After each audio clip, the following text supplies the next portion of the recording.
Hi hello నమస్తే అందరికీ. ఇప్పుడు క్యాస్ట్ దాని మూల కారణం అది ఎక్కడి నుంచి స్టార్ట్ అయిందని దాని గురించి నేను ఈ మధ్య తెలుసుకున్న ఒక ఇంట్రెస్టింగ్ విషయాన్ని మీకు చెప్దామని ఇప్పుడు ఈ వీడియో చేయడం జరుగుతుంది. అయితే మన బ్రహ్మదేవుని యొక్క 5వ భార్యకి 4 కుమారులు అంట. ఆ 4 కుమారుల పేర్లు ఏంటంటే క్షత్రియ, బ్రాహ్మణ, వైశ్య, శూద్ర. పెద్దవాడు క్షత్రియ, రెండోవాడు బ్రాహ్మణ, మూడోవాడు వైశ్య, నాలుగోవాడు శూద్ర అంట. వీళ్ళ నుంచి ఈ కులాలు అనేవి స్టార్ట్ అయ్యాయని ఒక హిస్టరీ ఉందని విన్నా నేను ఈ మధ్య. ఇదే కాదు, ఇప్పుడు ఈ కులాలకు సంబంధించి మన పల్లెటూరులో కానీ సిటీల్లో కానీ దీని గురించి ఎలా ఉంది ఏంటి అని దాని గురించి నేను ఒక ఫుల్ లెంత్ వీడియో చేస్తాను.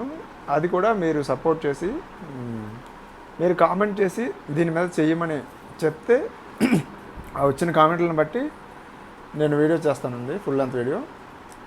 ఈ కంటెంట్ కానీ నచ్చితే మీకు లైక్ చేయండి, షేర్ చేయండి, సబ్స్క్రైబ్ చేయండి, సపోర్ట్ చేయండి. జై హింద్.